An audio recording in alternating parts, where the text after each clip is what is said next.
École Wise Leadership avec l'apôtre Joseph.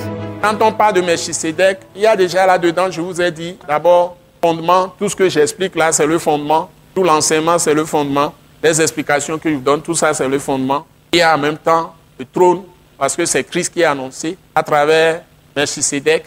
Et en même temps, il y a porte. Christ est la porte. C'est par lui que nous passons pour accéder à Dieu aujourd'hui. Quelqu'un a dit accès à Dieu, accès au trône de la grâce, par l'autel de la croix.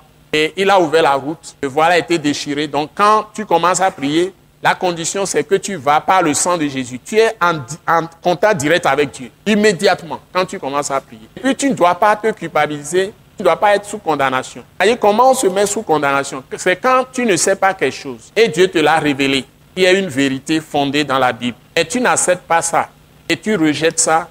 Tu demeures dans ta position. Tu te mets sous condamnation. Que tu sois à l'aise ou pas, tu t'es mis sous condamnation. Je répète. Lorsque Dieu passe par un moyen quelconque et t'a révélé quelque chose qui est vrai, qui concerne ta vie, quand maintenant tu le sais, en tant que fils de Dieu ou fille de Dieu, ou enfant de Dieu, une enfant ou un enfant de Dieu, et tu le sais. Mais tu ne travailles pas avec ça dans ta vie. Et tu demeures comme ça. Ce qui se passe, c'est que tu endurcis ta conscience, et avec le temps, ta conscience ne va plus réagir. C'est-à-dire, tu auras une conscience endurcie. C'est-à-dire, c'est comme quand on met de fer sur la chair quelque part. Ça brûle la chair. Si tu continues à mettre le feu là-bas, et avec le temps, si tu mets le feu, tu ne sentiras même plus. On dit tu as une conscience endurcie. Et en éveil, on utilise un terme qui est plus fort, qui est plus clair. Apôtre dit qu'il y a quatre. Alors, quatre. C'est-à-dire que ne réagis plus. C'est-à-dire que tu n'auras plus la capacité de discerner entre le bien et le mal. En ce moment, tu es sous condamnation. Tu es condamné. C'est comme ça que les gens éteignent le Saint-Esprit en eux et ils sont totalement rétrogradés et ils vont en enfer. Ils croient qu'ils sont chrétiens, mais ils ne sont pas chrétiens parce que la religion ne te sauve pas. Pas parce que tu fais tout ce que tout le monde fait à l'église que tu es sauvé. C'est quand tu es constamment en relation de foi à Jésus-Christ avec Dieu, ça veut dire que tu es soumis à Christ. Et il n'y a de Seigneur que si on lui obéit. Si Christ n'est pas ton Seigneur, il n'est pas aussi ton Sauveur.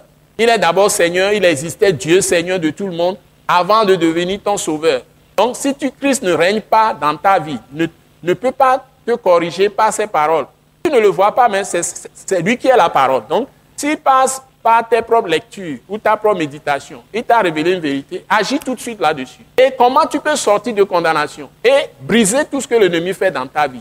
C'est que tu vas simplement au sang de Jésus ou à la croix de Christ. Dès que tu vois quelque chose que la Bible dit, quel que soit ce que tu as fait, même si tu as tué quelqu'un, si tu es touché dans ton cœur, il y a ce qu'on appelle contrition, et tu as regretté, tu as été attristé de cette action, toi-même, seul, et tu sais que ce n'est pas bien, et tu demandes pardon à Dieu, tout de suite, le sang de Jésus te lave. Et ça plaît tellement à Dieu que tu es demandé, au fond de ton cœur, de te pardonner. Et puis le sang de Jésus te rend encore vierge aux yeux de Dieu. Même les autres peuvent te critiquer n'importe comment, Dieu sera toujours maintenant avec toi. Mais si tu es... Ah, le danger, Dieu me dit de vous dire, c'est ça, le danger. Le Saint-Esprit vient de parler. Le danger, c'est notre propre dignité. Le plus grand danger pour ma vie, c'est ma propre dignité, c'est-à-dire l'orgueil, ma fierté.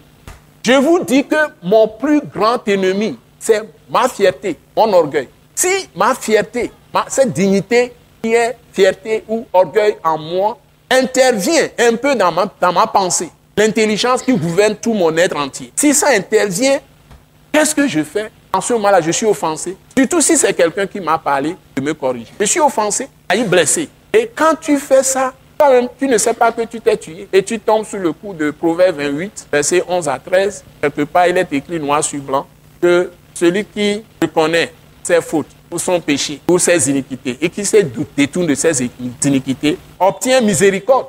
On vous a parlé tout à l'heure dans la dévotion de miséricorde. La miséricorde ne vient pas comme magie. Il faut que tu aies reconnu toi-même d'abord tes iniquités devant Dieu ou ton péché devant Dieu et que tu aies confessé toi-même à Dieu et que tu changes maintenant d'action.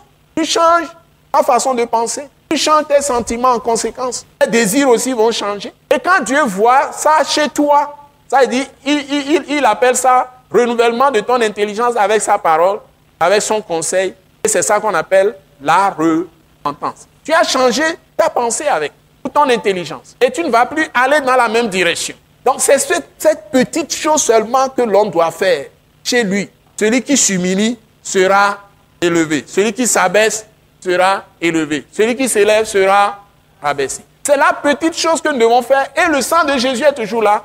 Ce qui me dit que 24 heures sur 24 heures, si tu as cette petite chose d'humilité, de mort à toi-même, à cette dignité, à cette fierté, à cet orgueil, c'est ça qu'on appelle être crucifié avec Christ. Donc tu as accès direct au trône de la grâce de Dieu. Et c'est ce que le monsieur disait tout à l'heure, avant même que tu parles, il t'exauce. Mais ce n'est pas tout le monde.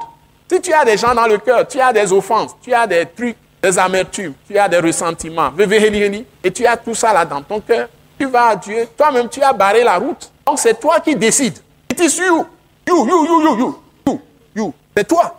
Ce n'est pas quelqu'un d'autre. C'est toi. Donc, nous traitons l'autel, nous traitons les fondements. Les fondements, c'est la parole. Quelle que soit la parole qui est la vérité, tu ne peux pas échapper à Dieu. Si tu violes ça, tu peux tout faire. Rien n'existe dans ce monde qui peut te frotter. Mais dès que tu reconnais la vérité et tu t'abaisses sous la puissante main de Dieu, tu t'inclines devant le Seigneur, immédiatement le sang te lave.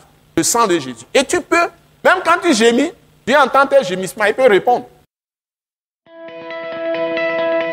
Ce message de l'apôtre Joseph Kodouak Bemehin vous est présenté par le mouvement de réveil d'évangélisation, Action toute âme pour Christ international, Attaque internationale.